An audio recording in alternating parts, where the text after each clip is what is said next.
औज़ुबिल्लाहि मिनश्शैतानिर्रजीम बिस्मिल्लाहिर्रहमानिर्रहीम। एहसन नकवी।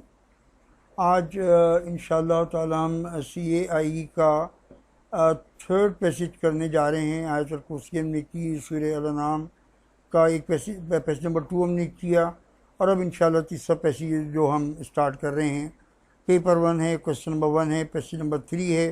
सूरह अल-फुस्सिलत का सिर्फ एक ही आयत है। सूरह अल-फुस्सिलत सूरह नंबर 41 है, और उसकी जो आयत 37 है जो तौहीद के मुताल्लिक़ ही है। इस बात को याद रखिएगा कि हमारे पहले 5 पैसेजेस जो हैं वो तौहीद के मुताल्लिक़ ही हैं। यानी हमारी जो पहली थीम है गॉड इन हिमसेल्फ, उसी का पार्ट है ये। तो ये तौहीद ही का टॉपिक है जो रिपीट हो रहा है। ये 3 चीज़ें मैं ऑलरेडी बहुत दफ़ा बता चुका हूँ। आप इन 3 कामों को कर लीजिएगा। आपका बहुत बहुत शुक्रिया। ये भी वही रूटीन चीज़ें हैं। मैं ऑलरेडी इसको एक्सप्लेन कर चुका हूँ कि सूरह फुस्सिलत की आयत नंबर 37 है जो हम एक्सप्लेन करने जा रहे हैं। टीचिंग में पार्ट ए होता है, पार्ट बी होता है CAIE के कुरान पैसेजेस में, तो इसको भी हम आगे चलते हैं इसके बाद। बिस्मिल्लाहिर्रहमानिर्रहीम। ट्रांसलेशन मैं उर्दू में आपको, इंग्लिश में तो आप समझ ही रहे हैं, लेकिन उर्दू में मैं थोड़ा सा आपको बता दूंगा, और जो जितनी जल्दी हो सके मैं इसको करने की कोशिश करता हूँ। Among his science, of course इसका मतलब अल्लाह की साइंस में से। अमंग हिज साइंस यानी अल्लाह की निशानियों में से एक ये है। देखिए, इस बात को समझ लीजिए कि अल्लाह ताला ख़ुद तो ज़मीन पे उतर के आते नहीं हैं, ना आपसे बात करते हैं, और अल्लाह ताला के मुताल्लिक़ हमें कुछ भी नहीं पता।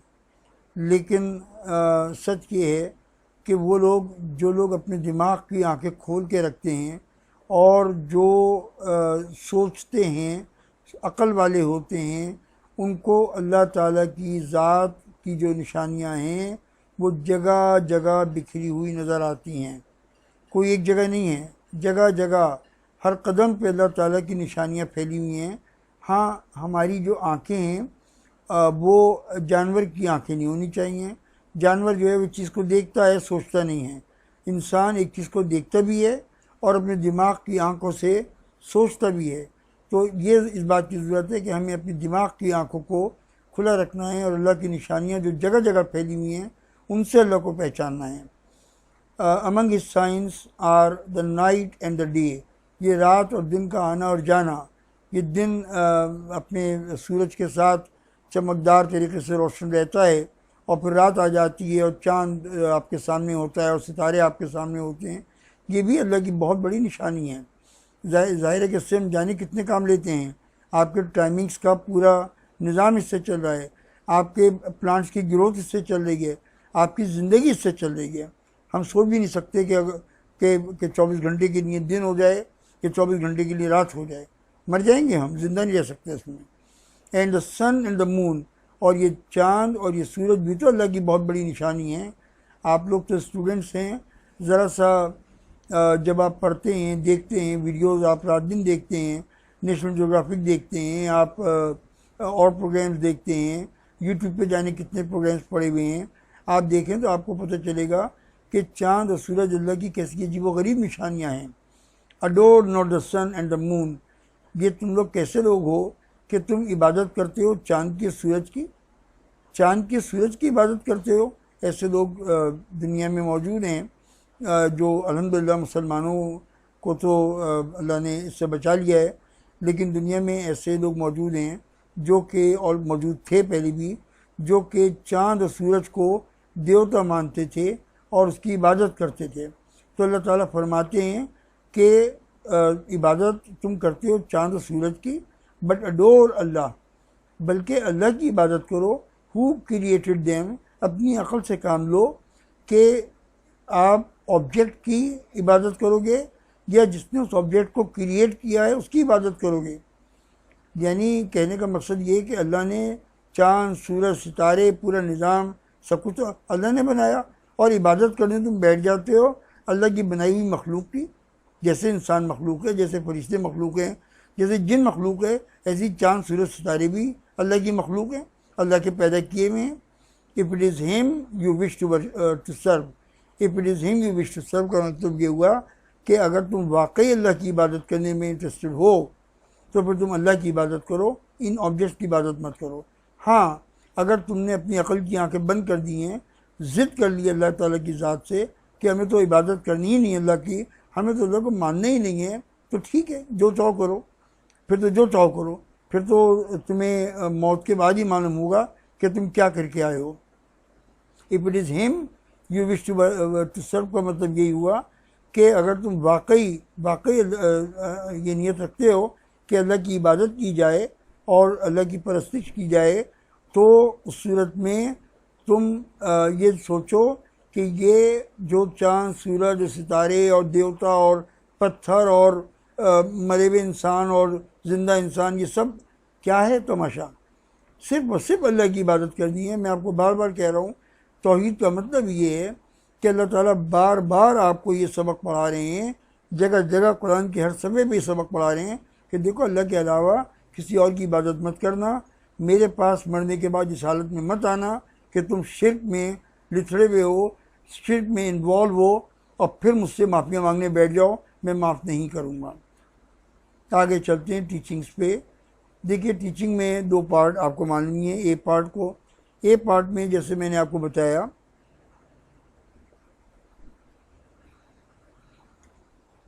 सॉरी जब पानी पी रहा था इसलिए मैंने अर्ज़ किया कि ए पार्ट में आप कुरान का जो पैसेज आपको दिया गया है, कुरान का पॉइंट ऑफ व्यू आप प्रेजेंट करोगे ए पार्ट में। कुरान ने क्या क्या थीम्स उसमें डाली हैं, कुरान हमें क्या सिखा रहा है, ये अब ए पार्ट में डालते हो। और बी पार्ट में ये डालते हो कि जो तुमने ए पार्ट में थीम्स दिए हैं, जो ए पार्ट में तुमने कुरान को एक्सप्लेन किया है, उसको तुम अपनी ज़िंदगी में अप्लाई कैसे करोगे एक मुसलमान की हैसियत से, ये बी पार्ट है। ये ज़रा सा नुक्ता समझ जाओगे तो इंशाअल्लाह ताला ये तमाम पैसेजेस बहुत आसान हो जाएंगे। देखिए, मेजर थीम तो वही है, गॉड इन हिमसेल्फ, यानी the theme of this passage is तौहीद oneness of Allah. An attribute of Allah is that he is the creator of everything. देखिए, अल्लाह की का एक बहुत बड़ा एट्रीब्यूट है कि अल्लाह ने हर चीज़ को पैदा किया है, अल्लाह हर चीज़ का खालिक है। अभी आपने पिछले पैसेज में ही इस बात को इसको पढ़ा था, बदीउस समावाती वल अर्द, अल्लाह ताला हर चीज़ का ओरिजिनल क्रिएटर है। जब कुछ नहीं था अल्लाह ताला ने हर चीज़ को नथिंगनेस से क्रिएट कर दिया। तो ये अल्लाह का बड़ा एट्रीब्यूट है कि अल्लाह ने हर चीज़ को क्रिएट किया है। आसान पैसेज है, मैं ज़रा जल्दी बताने की कोशिश करूँगा। तौहीद is to make a commitment the besides the way of Allah we will not follow any other way. जब आप ला इलाहा इल्लल्लाह पढ़ लेते हैं तो आप एक एग्रीमेंट साइन करते हैं अल्लाह ताला के साथ कि मैं आपके अलावा किसी और की इबादत नहीं करूँगा। और मैं पहले भी बता चुका हूँ कि इबादत का मतलब नमाज, रोज़ा, हज, ज़कात ही नहीं होता, वो तो है इबादत। लेकिन अल्लाह को 24 घंटे की ज़िंदगी में और रसूलुल्लाह सल्लल्लाहु अलैहि वसल्लम को 24 घंटे की ज़िंदगी में फॉलो करना ही आपको सही और सच्चा मुसलमान और मोमिन बनाता है। तो इसलिए आपका ये कमिटमेंट होता है तौहीद में कि मैं अल्लाह के अलावा किसी और की इबादत नहीं करूँगा। दिस आयत presents some other themes concerning तौहीद। देखिए, आपके पास जो क्वेश्चन लिखा हुआ आता है एग्जामिनेशन में, उसमें थीम भी लिखा हुआ होता है और ब्रैकेट करके एस भी लिखा हुआ होता है, यानी थीम्स। तो एक पैसेज में सिर्फ एक तौहीद की थीम नहीं होगी, बल्कि बेसिक तो तौहीद ही है, लेकिन तौहीद से कनेक्ट करके और सेकेंडरी थीम्स भी दी हुई होती हैं। उनको समझना भी ज़रूरी है, उनका एक्सप्लेनेशन भी ज़रूरी है। तो वो क्या हैं? No one can see Allah but the signs of Allah are everywhere in nature. देखिए, अल्लाह ताला ने ये फरमाया कि यानी अल्लाह ताला तो आपको नज़र नहीं आते, अल्लाह ताला आपके पास आते भी नहीं हैं, अल्लाह आपसे बात नहीं करते, अल्लाह आपको कोई सबूत देने की कोशिश नहीं करते या आपके ऊपर ये ज़ोर ज़बरदस्ती नहीं करते कि मैं अल्लाह हूँ, मैं जो मानूँ, नाउज़ु बिल्लाह। अल्लाह तो किसी के पास नहीं आते। लेकिन मैंने आपसे जैसे ट्रांसलेशन में अर्ज़ किया कि अगर आपकी अकल की आंखें खुली हुई हैं तो आप अल्लाह को उसकी साइंस से पहचानो। अल्लाह ताला की निशानियाँ जो जगह जगह फैली हुई हैं, उनसे आप पहचानिए। ये कायनात, कभी गौर किया है आपने इस कायनात के ऊपर? आपने यूट्यूब पे प्रोग्राम देखे हैं जिनमें कायनात की जो डेप्थ, जो नोन डेप्थ है, billions and trillions of light years. साइंसदान कहते हैं कि ये तो उसकी कोई एंड ही नहीं है। और कितने बड़े स्टार्स इस यहाँ पे मूव कर रहे हैं। क्या ये अल्लाह की निशानी बताने के लिए काफ़ी नहीं है? क्या सूरज का निकलना अपने वक्त पे, क्या चाँद का अपने वक्त पे निकलना, क्या सितारों का नज़र आना, क्या इसके तमाम असरात आपकी ज़िंदगी पे होने का मतलब ये कि आपके प्लांट्स पे, आपकी क्रॉप प्रोडक्शन पे, क्या ये सब निशानियाँ नहीं हैं? हमारा अपना जिस्म क्या अल्लाह की एक बहुत बड़ी निशानी नहीं है? आप में से जो बच्चे ख़ास तौर पे, वैसे तो सबको इल्म है और सबकी नॉलेज बहुत अच्छी है, लेकिन जो बच्चे ख़ास तौर पे बायोलॉजी पढ़ रहे हैं वो जानते हैं इस बात को कि अगर आप एक सिस्टम को लेके बैठ जाएं, अगर आप अपने सांस के निज़ाम को, रेस्पिरेटरी सिस्टम को लेके बैठ जाएं, आप अपने डाइजेस्टिव सिस्टम को लेके बैठ जाएं, पूरी ज़िंदगी आप रिसर्च करते रहिए, पूरी ज़िंदगी आप डॉक्टर होके आप उस पर वर्क करते रहिए, लेकिन आपको पता चलेगा कि आप तो कुछ भी नहीं जानते, आप तो कुछ भी नहीं जानते। ये है हमारा निज़ाम जिस्म का, और ये अल्लाह की एक इतनी बड़ी निशानी है। और फिर ये देखो कि चलो एक इंसान पैदा होता और ऐसे निज़ाम के साथ पैदा होता तो बात और होती। हर रोज़ बच्चे पैदा होते हैं, हर रोज़ वही निज़ाम होता है। डॉक्टर्स को मालूम है कि हार्ट कहाँ पर है, लीवर कहाँ पर है, किडनीज कहाँ पर है, दिमाग कहाँ पर है, कौन सा निज़ाम कैसे काम कर रहा है, डॉक्टर्स को हर बच्चा एक ही सिस्टम के साथ पैदा हो रहा है। क्या ये अल्लाह की निशानी नहीं है? एंड अदर नेचुरल फिनोमिना, और कितने नेचुरल फिनोमिना हैं चारों तरफ फैले हुए। ये तुम्हारा वाटर साइकिल है, जोग्राफी में तुम पढ़ते हो वाटर साइकिल को। तुम चंद कतरे तुम समंदर के पानी के नहीं पी सकते। इतना सेलिनिटी है, इतना सलाइन है, वो इतना कड़वा पानी है कि तुम उसके चंद कतरे भी नहीं पी सकते। और अल्लाह की कुदरत देखो कि अल्लाह उसी को पानी को उड़ा देता है और उसको एक मीठे पानी में कन्वर्ट करता है, और वही मीठा पानी जिसने तुम्हें ज़िंदा रखा हुआ है, ये तुम समंदर का पानी तो पी रहे हो। ये अल्लाह की कुदरत नहीं तो और क्या है? अल्लाह की और कितनी निशानियाँ देखना चाहते हो? कितनी निशानियाँ? प्लांट्स को देखो किस तरह ग्रो करते हैं, क्या होता है, रेनफॉल को देखो, हर चीज़ अल्लाह की निशानी है। अपनी आंखें खोल के रखो और अल्लाह को मानो। Indicate that there is some power which has created them and control them. Created them का मतलब ये नहीं है कि एक चीज़ को पैदा किया और छोड़ दिया ना, ऐसा बिल्कुल नहीं है, बल्कि अल्लाह ने क्रिएट भी किया, उनको कंट्रोल भी करता है। देखते नहीं हो कि किस तरह से पूरा निज़ाम जो है वो कितना एक बिल्कुल एक जैसा होके और अपनी हारमोनी के साथ जो है वो पूरा यूनिवर्स है, आपका जिस्म है, आपकी ज़मीन है, तमाम चीज़ें कितनी ऑर्गेनाइज्ड हैं। ऐसी ऑर्गेनाइज हो गई, खुद ब खुद ही हो गई। तुम अपनी मेज़ तो ऑर्गेनाइज कर नहीं सकते जब तक कि तुम उसको खुद ऑर्गेनाइज ना करो। अल्लाह ताला का इतना बड़ा निज़ाम खुद ब खुद ऑर्गेनाइज हो गया। बच्चे खुद ब खुद एक ही सिस्टम से पैदा हुए चले जा रहे हैं। कैसे मुमकिन है? अकल की बात है। तो वो पावर अल्लाह की ज़ात की है कि जो सब कंट्रोल कर रही है। Instead of worshipping the sun and the moon and the other objects, human beings should worship the creator. अकल की बात है कि जो चीज़ें अल्लाह ने खुद पैदा की हैं तुम उनकी इबादत कर रहे हो, जबकि तुम्हें सिर्फ और सिर्फ अल्लाह की जो क्रिएटर है इन सब चीज़ों का, उसी की इबादत करनी चाहिए। ये तो बड़ी तकब्बुर की बात है, एरोगेंस है कि आपके सामने एक सच्चाई आ गई और आप ये बात जानते हैं कि इस पूरे निज़ाम को एक हस्ती है जो कंट्रोल कर रही है, जो चला रही है, जो पत्ते पत्ते की तकदीर से वाकिफ़ है, जो मेरी और आपकी तकदीर से वाकिफ़ है और उसको चला रही है। इस तकदीर को मुझे रिस्क दे रही है, मुझे औलाद दे रही है, मुझे ज़िंदगी के हर आसानी प्रोवाइड कर रही है। ये हस्ती जो है उसको सब कुछ पहचानने के बावजूद भी अगर अल्लाह को ना मानो और थैंक यू जाके बोलो सूरज को, चाँद को, सितारों को, बुतों को, किसी और को, इसका मतलब तो ये हो कि ये तो बड़ी एरोगेंस है, बड़ा तकब्बुर की वाली बात है। अल्लाह ताला इस तकब्बुर को कैसे बर्दाश्त कर सकता है? अल्लाह ताला को तो नफ़रत इस बात से कि अल्लाह ताला की तमाम नेमतों का फ़ायदा उठाओ और थैंक यू जाके बोलो दूसरों को। The fact is that it is the power of Allah that can create and control this unlimited system. ये किसी सूरज चांद सितारों बुतों का ये किसी मुर्दा का किसी जिंदा के बस की बात नहीं है कि इतने बड़े अनलिमिटेड सिस्टम को कंट्रोल करे और इतनी प्रिसाइजली कंट्रोल करे। आपका पूरी जो स्टार्स हैं और जो प्लैनेट्स हैं और आपकी ज़मीन है, उसमें ग्रेविटी का क्या बैलेंस है? कोई कर सकता है? खुद ब खुद ही सब कुछ हो रहा है। अकल की बात करो भाई। तो ये तमाम चीज़ें अल्लाह ताला के इस सिस्टम को मानना पड़ेगा। नहीं मानोगे तो ये एरोगेंस होगी। किसी फैक्ट को जानते हुए आपके एक दोस्त ने आपको कन्विंस कर दिया एक बात के ऊपर और आप बिल्कुल मान गए इस बात को, लेकिन आपने कहा कि मैं तो नहीं मानता, जो चाहो कर लो भाई, मैं तो नहीं मानता। ये एरोगेंस है। देयरफॉर शिर्क has been clearly denied in this आयत। मैं एक रेफरेंस और दे दूं, और ये वही रेफरेंस है जो पिछले बार आपने शायद पढ़ा था। That is Allah your lord, there is no god but he, the creator of all things, then worship him and he is power to dispose of all affairs. ये आपका पैसेज नंबर 2 ये गालिबन जो आप पढ़ चुके हो। मैंने आपसे पहले भी अर्ज़ किया था कि मेरी आदत है कि मैं कोशिश करता हूँ कि रेफरेंसेस आपके अपने कोर्स में से सिलेक्ट कर लूँ।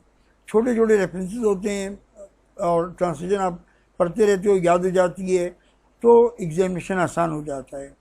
The most important lesson we learn. अब देखो यहाँ से बी पार्ट शुरू हो रहा है, और बी पार्ट में मैंने उनको पहले समझाया था कि बी पार्ट का मतलब ये है कि आपने जो ए पार्ट में बयान किया है उसको बी पार्ट में एप्लीकेशन उसका बता दो।